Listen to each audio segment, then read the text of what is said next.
Halo semuanya, salam sehat selalu ya. Di video kali ini kita akan belajar mengenai bagaimana cara mengidentifikasi barang bukti berupa saliva, urin, keringat, kemudian fekal atau feses, dan vomitus atau muntahan. Nah, kita akan lanjut ke slide berikutnya. Untuk yang pertama kita akan melakukan bagaimana cara mengidentifikasi saliva ya atau air liur. Oke. Nah, ini perlu kita ingat kembali bahwa saliva itu bisa kita identifikasi dengan mendeteksi protein yang ada pada saliva tersebut ya, bisa protein atau dalam bentuk enzim ya. Dalam hal ini di saliva itu ada yang namanya HSA ya di sini, Human Salivary Alpha Amylase. Jadi ini nanti bisa kita deteksi keberadaan dari HSA ini sehingga kita bisa menentukan apakah sampel tersebut saliva atau bukan. Nah, terkait dengan amilase, memang beberapa amilase atau aktivitas amilase itu bisa ditemui juga pada feses. Oleh karena itu, untuk memastikan bahwa sampel tersebut adalah saliva, kita perlu mendeteksi keberadaan dari amilasenya itu yang human salivary alpha amylase. Nah, kita akan lihat. Oke, jadi ini adalah struktur kimia dari polisakarida yang bisa kita temukan pada pati. Jadi pati di sini cukup penting nanti untuk bisa kita gunakan sebagai salah satu substrat untuk amilase ya. Karena nanti aktivitas amilase akan bisa kita ketahui kalau memang nanti patinya itu dipecah oleh amilase, berarti kan memang ada amilase di situ ya, sehingga sampel yang kita uji itu bisa kita pastikan atau lebih cenderung kita menyimpulkan bahwa sampel yang kita uji adalah saliva atau air liur. Jadi yang atas ini adalah amilosa, sementara yang bawah ini adalah amilopektin. Nah, ini adalah polisakarida yang ditemukan pada pati. Nah, kita akan lihat nanti di slide berikutnya pemanfaatan atau penggunaan pati dalam pengujian aktivitas amilase.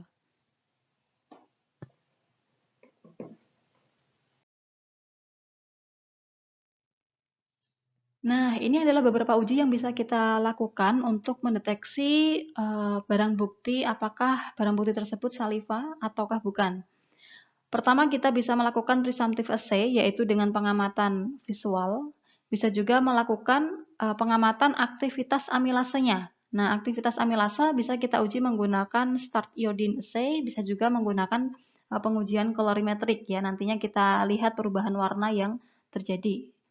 Tentunya ini menggunakan substrat dari amilase itu sendiri. Kemudian uji konfirmasi ini bisa kita lakukan dengan mendeteksi keberadaan dari human salivary alpha amilasenya. Bisa kita gunakan metode imunokromatografi, bisa juga menggunakan metode ELISA. Lalu kita juga bisa melakukan pengujian molekuler di sini dengan mengisolasi RNA-nya dan nanti ada beberapa marker gene ya atau gen marker yang bisa kita gunakan untuk uji molekuler tersebut. Pengamatan visual yang bisa kita lakukan untuk mendeteksi keberadaan dari barang bukti berupa saliva di sini. Pertama bisa kita lakukan menggunakan bantuan ALS ya, sehingga nanti akan muncul fluorescence seperti yang ada pada gambar sebelah kiri ini. Sehingga nanti barang bukti berupa saliva ini kalau kita lihat di bawah ALS itu akan memendarkan warna. Tapi memang perpendaran warna yang dihasilkan ini tidak setebal pada barang bukti yang berupa semen ya. Kemudian yang sebelah kanan juga bisa kita lakukan pengamatan sel epitel rongga mulutnya. Ini menggunakan Dehn staining. Kita bisa deteksi keberadaan dari sel rongga mulut di mana nanti dia akan terwarnai lebih cenderung ke warna pink orange gitu pada sitoplasmanya. Memang agak transparan ya. Kemudian di daerah nukleusnya, di bagian nukleusnya itu akan cenderung berwarna merah. Ya, seperti ini. Bisa kalian amati pada monitor. Nah, ini adalah sel epitel rongga mulut. Sehingga kalau kita bisa menemukan tipe sel ini pada sampel yang kita uji, maka kesimpulan kita akan lebih mengarah bahwa sampel tersebut adalah saliva.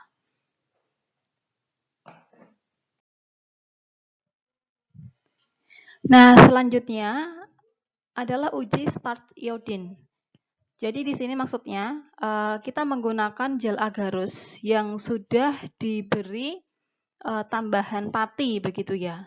Sudah diberi tambahan pati. Kemudian pada gel agarus tersebut kita buat sumuran-sumuran sehingga nanti pada sumuran tersebut kita bisa memasukkan sampel ya, sampel yang akan kita uji yaitu saliva.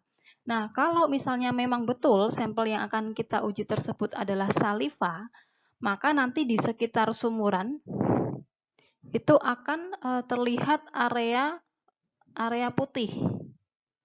Ya, area putih seperti ini. Nih.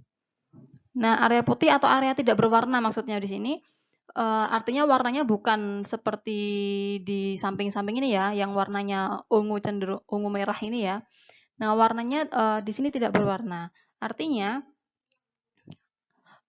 bahwa pada area yang bulat ini, yang tidak berwarna ini, terjadi aktivitas dari amilase ya, ada aktivitas amilase di situ. Artinya amilase di situ akan memecah pati yang ada pada gel agarus sehingga tidak akan bereaksi nanti si pati tersebut terhadap iodin lalu menghasilkan warna si ungu merah ini ya. Karena sudah dipecah sama amilase tadi, maka dia tidak memunculkan warna. Tapi kalau sampel yang kita masukkan bukan saliva, maka si pati pada gel agarus setelah nanti diberi pewarna iodin akan memunculkan warna sehingga di area sekitar sampel pun juga akan berwarna ya, berwarna ungu kemerahan ini karena tidak ada aktivitas amilase atau tidak ada pemecahan pati di situ.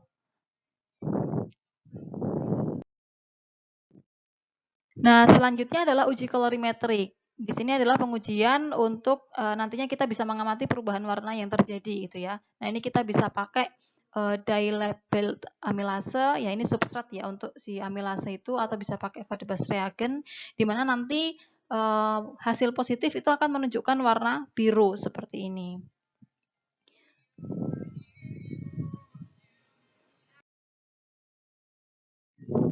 Oke, berikutnya ini juga masih terkait dengan colorimetric assay ya, dengan Fadebas reagen tadi, cuman ini menggunakan kertas filter ya untuk memindahkan barang bukti yang kemungkinan diprediksi pada baju itu ada noda air liurnya, kemudian dipindahkan ke kertas filter, lalu nanti kertas filter itu disemprot dengan substratnya si amilase dan nanti akan kita lihat ada perubahan warna kalau memang ada liur di situ ya, nanti akan berubah menjadi warna biru.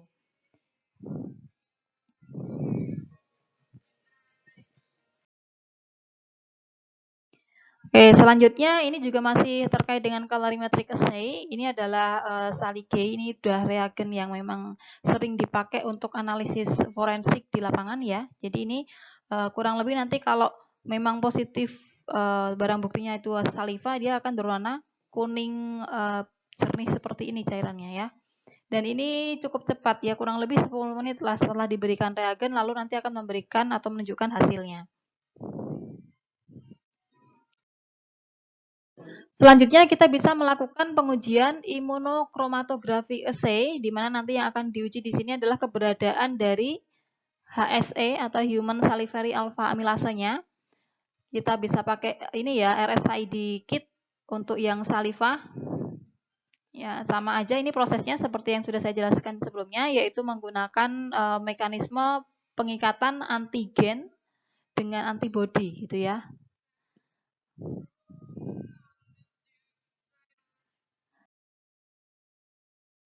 Nah, selanjutnya bisa kita lakukan metode ELISA ya untuk mendeteksi keberadaan dari HSA atau Human Salivary Alpha Amilasenya. Di mana nanti di sumuran ELISA itu sudah kita letakkan ya, kita tempatkan di situ antibodi yang immobile ya, yaitu antibodi anti HSA sehingga nanti bisa berikatan dengan antigen sebagai target yang akan kita uji.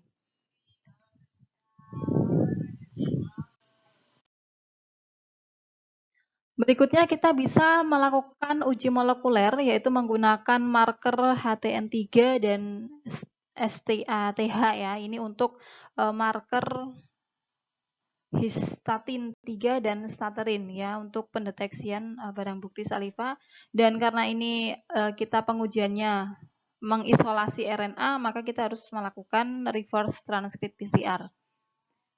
Ya.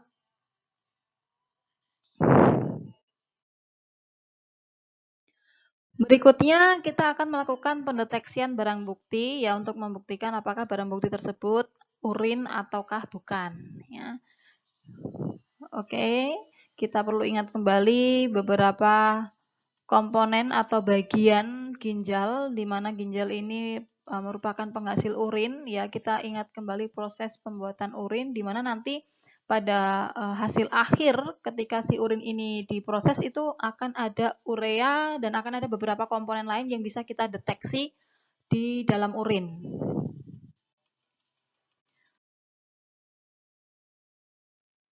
Untuk mendeteksi barang bukti berupa urin, kita bisa mengidentifikasi keberadaan komponen urea yang ada pada urin. Jadi untuk mendeteksi urea ini, kita bisa menggunakan para-dimetil aminosinamaldehid atau DMSI assay yang nantinya bisa kita tambahkan ke dalam sampel yang kita uji, sehingga nanti DMSI akan bereaksi dengan urea tadi, lalu akan menghasilkan produk yang nantinya akan memberikan warna ya, yaitu warna pink yang bisa kita amati atau di bawah UV bisa berupa fluoresen warna kuning seperti ini. Selanjutnya masih menggunakan DMSI assay, hanya di sini menggunakan teknik yang berbeda yaitu noda dari urin tadi yang diasumsikan ada pada baju begitu kemudian dipindahkan ke dalam kertas saring atau filter paper lalu dipanaskan ya, dikeringkan menggunakan setrika. Jadi harapannya sampel urinnya itu bisa nempel begitu ya di kertas filternya. Kemudian diberi perlakuan DMSI assay sehingga nanti akan terlihat nodanya ini berwarna pink. Kalau memang positif ada noda urin di situ. Lalu yang bawah ini juga masih menggunakan metode yang sama DMSI assay tapi untuk yang fluorometrik ya di bawah sinar UV, dilihat di bawah sinar UV.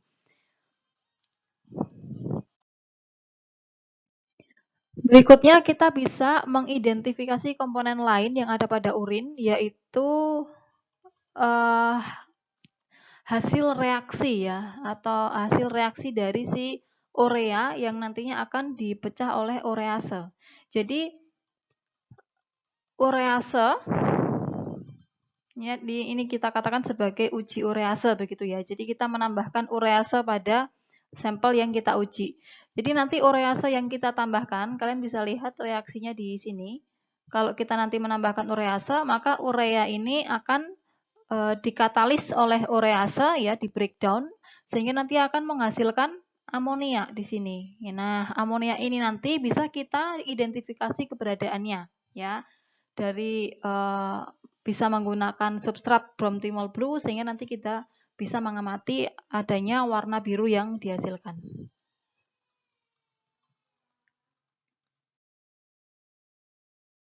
Selanjutnya kita juga bisa mengidentifikasi keberadaan dari si kreatin ya pada urin.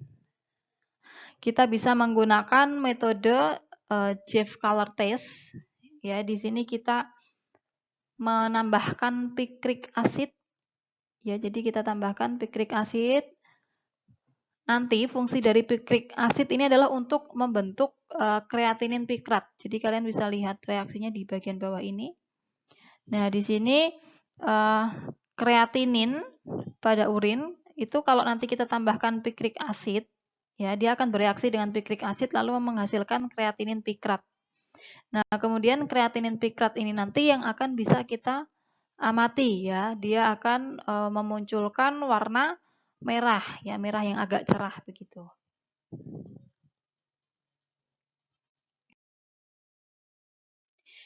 Ya, selanjutnya kita bisa melakukan pengujian Tamm-Horsfall protein atau mungkin kalian lebih sering mengenal dengan istilah uromodulin ya. Nah, ini bisa kita deteksi menggunakan teknik immunochromatographic assay. Jadi nanti kita deteksi keberadaan dari THP-nya ya, Tamm-Horsfall proteinnya menggunakan antibody anti-THP. Ya, ini sudah saya jelaskan di pertemuan-pertemuan sebelumnya untuk mekanisme dari immunochromatographic assay sehingga bisa kita lanjutkan ke slide berikutnya.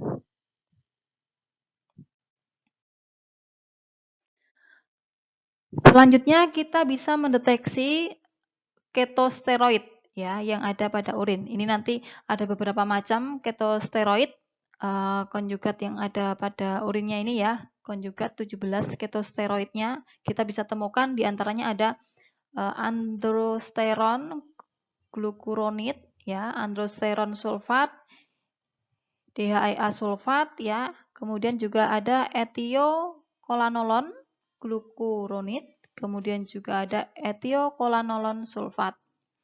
Nah, ini bisa kita deteksi menggunakan liquid chromatography mass spectrometry atau LC-MS. Berikutnya kita bisa mendeteksi ya, kita akan melihat bagaimana cara mendeteksi keringat ya untuk menentukan apakah barang bukti tersebut cairan keringat ataukah cairan yang lain. Perlu kita ingat kembali bahwa keringat itu dihasilkan oleh kelenjar keringat, di mana untuk kelenjar keringat itu ada yang posisinya di sini ya, di bagian kulit dalam yaitu apocrine sweat gland, di mana nanti dia tidak langsung mengeluarkan keringat ke kulit luar. Jadi dia melalui folikel rambut terlebih dahulu baru nanti bisa keluar ke permukaan kulit ya keringatnya. Ini untuk yang apocrine sweat gland. Sementara untuk yang satunya lagi ini tipe yang ecrine sweat gland, di mana untuk kelenjar keringat ini nanti dia bisa mengeluarkan langsung keringatnya ke atas permukaan kulit. Nah, kalau kita lihat dari dua macam tipe kelenjar keringat ini, nanti akan ada protein yang bisa ditemukan di salah satu kelenjar keringatnya. Jadi di ecrine saja kita bisa menemukan, sementara yang di apocrine tidak bisa kita temukan. Kita lanjut ke slide berikutnya. Oke, ya ini yang saya maksud tadi, protein yang bisa kita temukan pada keringat itu adalah dermisidin, ya, yang dikode oleh disidigin. Dan ini kalau kita amati pada kelenjar ecrine, ini yang bawah, ya, ini kita bisa mengamati adanya dermisidin yang dihasilkan di situ, ya, pada kelenjar ecrine, yaitu yang berwarna coklat. Nah, itu yang berwarna coklat ini adalah dermisidin yang dideteksi pada kelenjar ecrine. Sementara pada gambar yang atas, ini kalau kita lihat ada yang berwarna coklat seperti ini adalah kelenjar ecrine yang tadi kita bisa temukan dermisidin di situ. Sementara yang ini tidak berwarna ini ya, tidak berwarna coklat, ini adalah kelenjar apocrine. Artinya dermisidin ini memang hanya dihasilkan pada kelenjar ecrine saja. Tetapi kalau nanti keringat ini sudah dikeluarkan dari kelenjar keringatnya ke luar permukaan kulit, maka nanti akan bercampur ya keringat dari kelenjar ecrine maupun keringat dari kelenjar apocrine.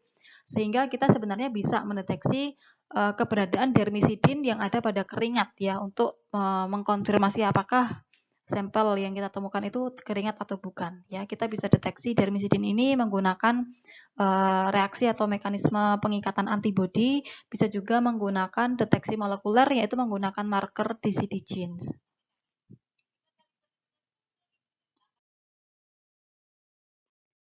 Selanjutnya adalah bagaimana kita mengidentifikasi fekal, ya, fekal matter atau feses. Tentu kalau feses ini sudah sangat mudah sebenarnya untuk dideteksi ya, bisa dari warnanya, bisa dari baunya, ya kan? Baik, untuk uji feses ya atau fecal matter tadi, selain kita bisa melakukan pengamatan makroskopik ya dari bentuknya atau warnanya begitu, kita juga bisa melakukan pengamatan mikroskopik, juga bisa melakukan uji kimia ataupun mengidentifikasi bakteri yang ada pada feses.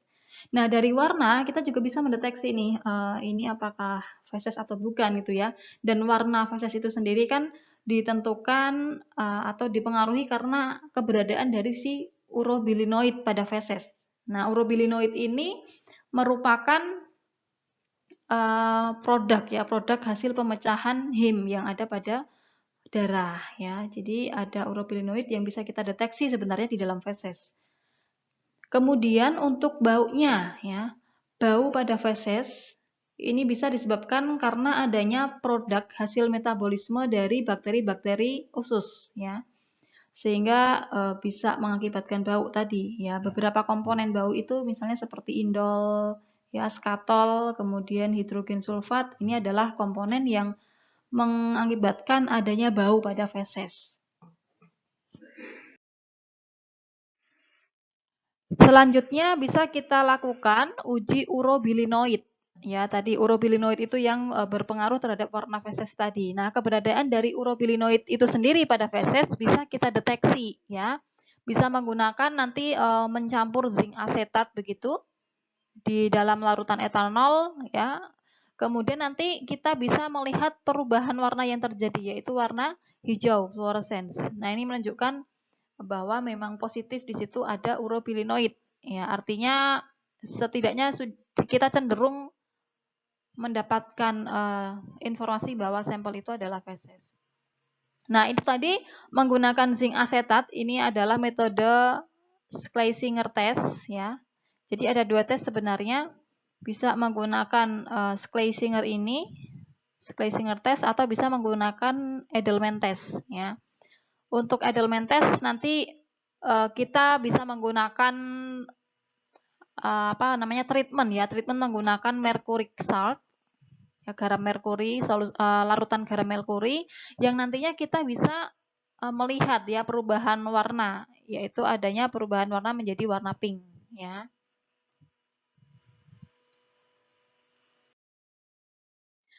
Selanjutnya kita juga bisa melakukan pengujian bakteri yang ada pada feses.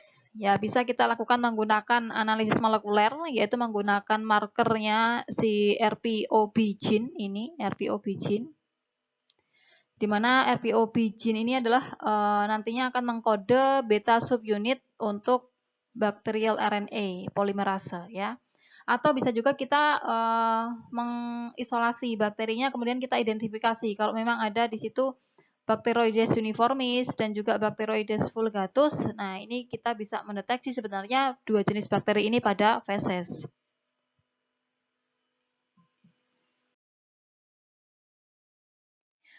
Ya, selanjutnya adalah identifikasi vomitus atau muntahan, begitu ya. Jadi asumsinya kalau memang itu berupa muntahan, berarti kan itu cairan yang memang dikeluarkan dari perut, begitu ya. Nah, asumsinya kalau itu dari perut, berarti akan ada enzim pepsin yang dibawa oleh muntahan tersebut. Nah, sehingga kita bisa mendeteksi aktivitas dari si pepsin ini untuk bisa istilahnya mengkonfirmasi, ya, apakah betul cairan yang kita temukan ini adalah muntahan atau bukan. Oke. Nah, pepsin ini nanti kan dia berfungsi untuk memecah protein yang kompleks menjadi lebih sederhana begitu ya. Sehingga nanti kita bisa melakukan pengujian aktivitas pepsin dengan menambahkan fibrin blue.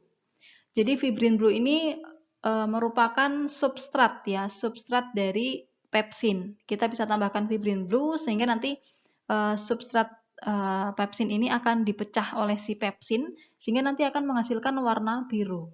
Jadi kalau ada warna biru yang dihasilkan, berarti fibrin blue ini sudah dipecah oleh si pepsin. Artinya ada aktivitas enzim pepsin di situ. Nah, berarti kita berasumsi bahwa cairan tersebut adalah vomitus atau muntahan yang memang mengandung pepsin.